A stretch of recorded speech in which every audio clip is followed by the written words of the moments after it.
Listen to me. If there was a wise man who would ever think of this, they would say in order to be superior to the man, you've got to be the man. For I am the man himself.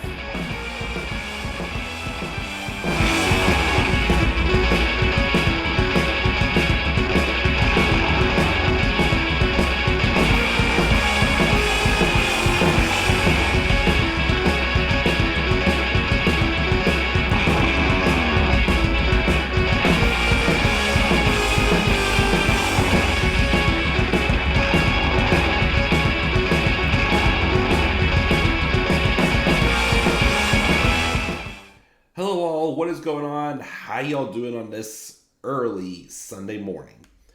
This is the Club with the Man 1993, and this is going to be a very quick recap of this past Friday's episode of SmackDown. Again, I've been very busy this weekend, and I am just a few hours away from leaving for a business trip. So this is going to be very quick but efficient.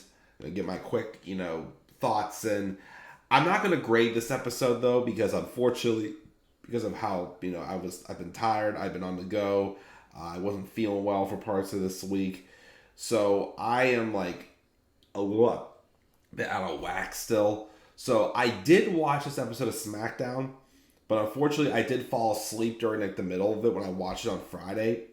I tried to finish it when I watched it last night, and I did, but I still feel like I don't feel prepared to give like a full in-depth review of all my thoughts.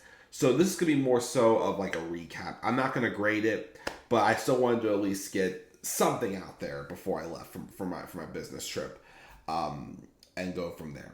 So this is going to be just quick rundown what all happened. Again, we'll get into more details this Friday when I get back.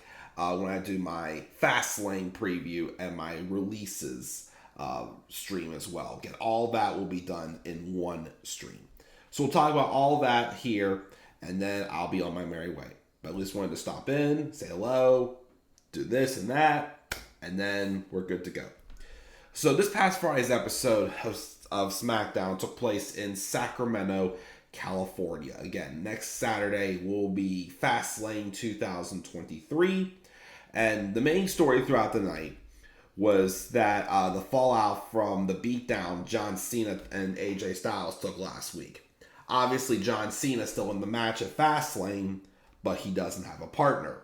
Of course, there was rumors of who that partner was supposed to be, but unfortunately, that person was sick last week.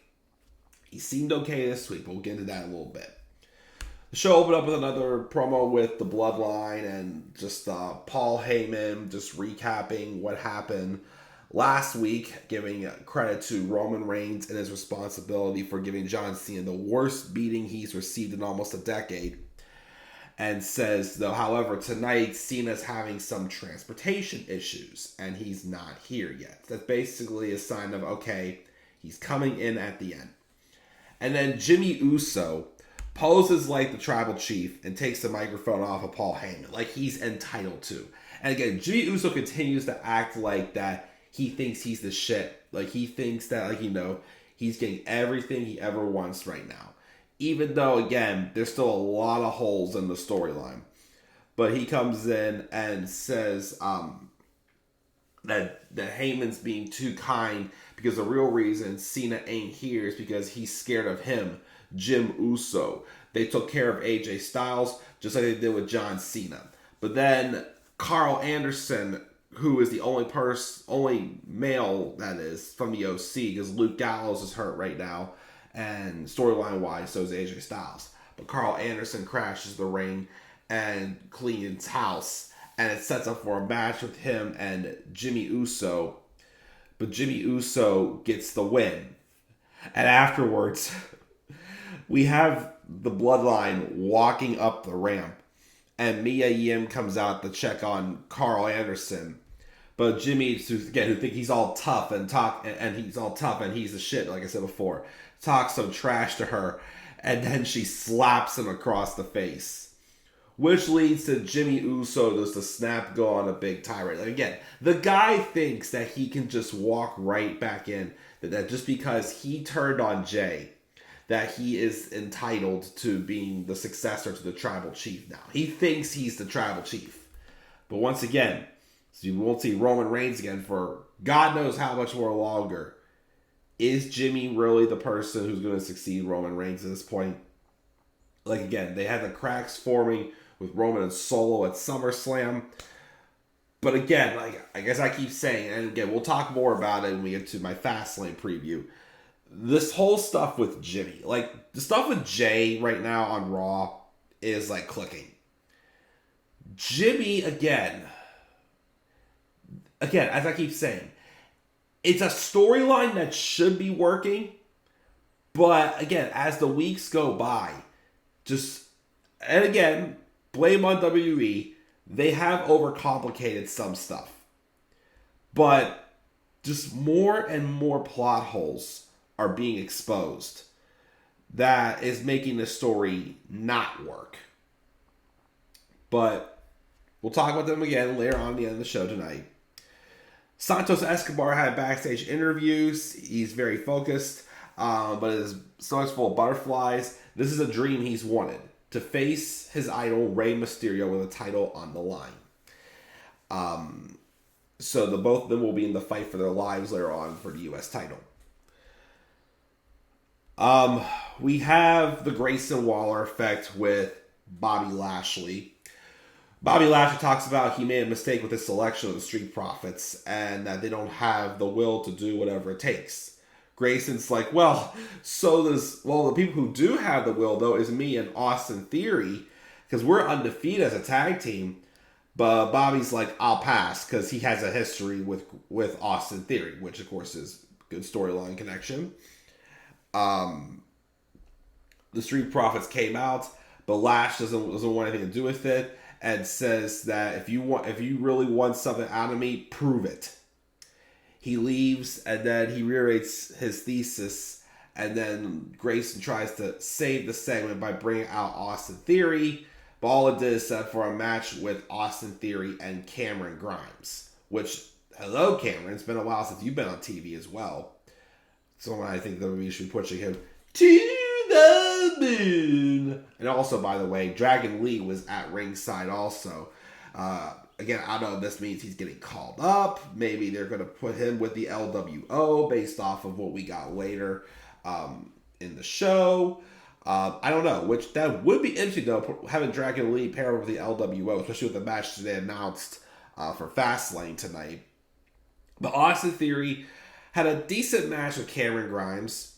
And then afterwards, though, Austin gets out of the ring into a shoving match with Dragon Lee.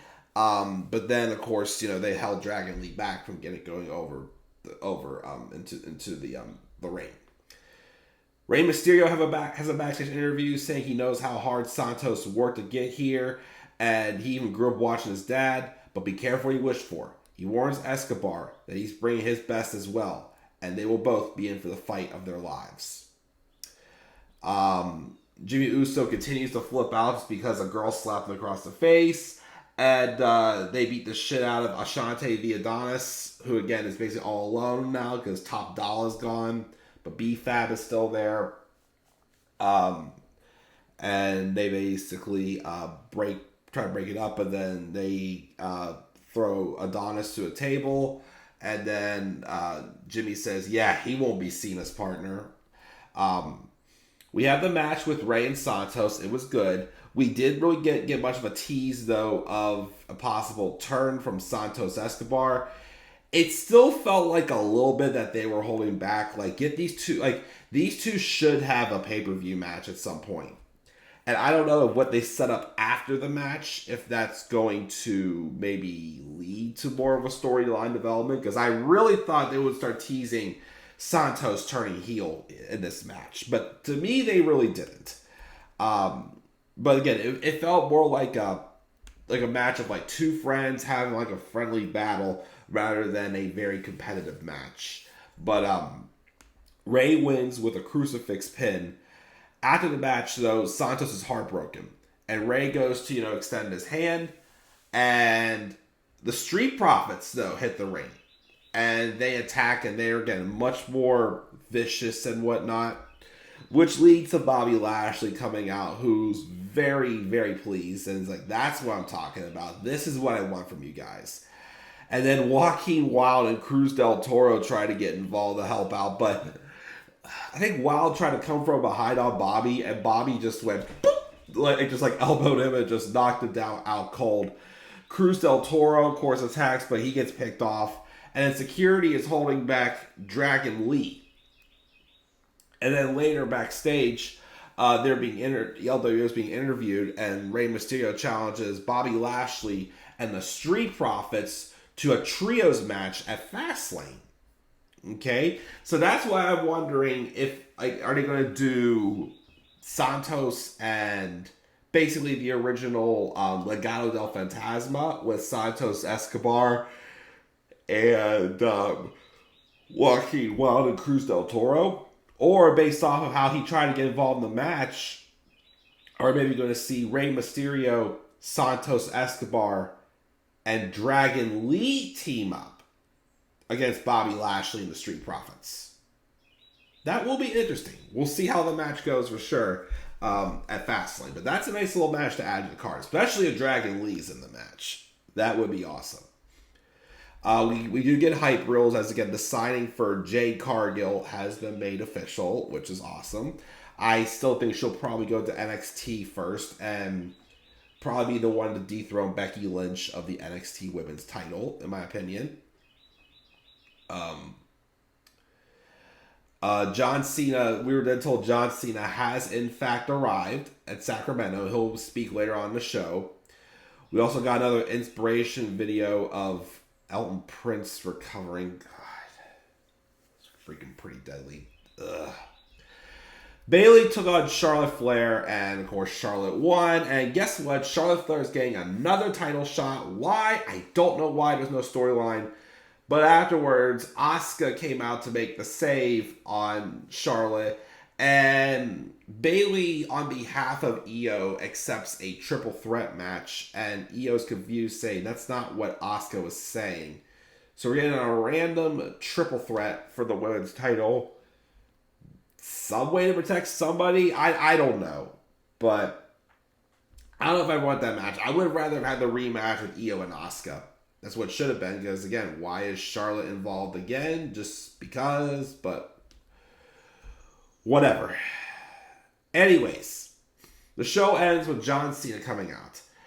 Says he came here to compete, and last week he said he wanted a match.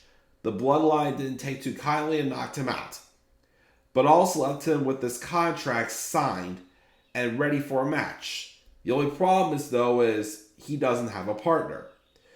Tonight's important though because he has a choice. He can rip up the contract and act like none of this ever happened, or stand and fight. And what do you think a guy with the words never give up over his heart is going to do? He will fight, even if it's by himself in a handicap match. Jimmy comes out with Solo, talks some more shit on the microphone, and basically said, basically says, you know, you're not making it to Fastlane, blah, blah, blah. Cena blasts Jimmy off the apron and then waves in Solo, but then the numbers game catches up again until LA Knight comes out. He runs out and he helps Cena take them out 2-on-1, which was supposed to happen last week. And then John Cena gets to the ring, and then him and Knight have a moment together, but then Knight picks up the contract, signs it, and Cena's got a partner for Fastlane. It will be him and LA Knight versus the Bloodline. Cool. I'm guessing that, again, that's probably going to set up for a match either a Crown Jewel or a Survivor Series, probably, between Roman Reigns and LA Knight. Cool with me. You're giving him a bigger rub, having him team with Cena, which is nice. I still don't think he's going to win the title, whatever. It's going to be a nice way to, to give him his opportunity to have a moment to really shine in the main event scene, though. So, again, we'll see how it goes. I mean, would I like to see LA Knight dethrone Roman Reigns? Absolutely. I still don't think it's going to be him. I still think it's going to be Cody. But, good ending. Again, what I saw wasn't too bad from SmackDown. Like I said, I just more so just recapped it. Didn't really give it a grade. But again, I will not be reviewing any more Raw and SmackDown episodes before Fastlane. Because like I said, I leave in a couple hours to go on a business trip. So I will while I'm gone in my spare time, I will be taking my laptop with me. And I will prepare the graphics for Friday. Which again will be not SmackDown, a Fastlane preview and prediction. And also we will talk about the releases in WWE from last week as well. Just to catch up on all that and do all that live. So guys, that's my quick recap of SmackDown.